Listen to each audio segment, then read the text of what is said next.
So I have a Y calibration done here. I have, see, it's not quite 140 millimeters. So I'm just gonna type it in here. The field is up here, it's sort of hidden. And I type in that it is it's not quite 0.1, it's 0.05 perhaps. So, and now I have to hide my keyboard in order to get the button.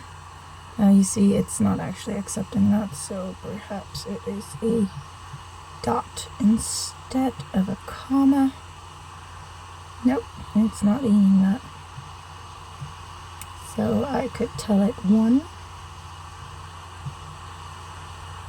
That would be acceptable.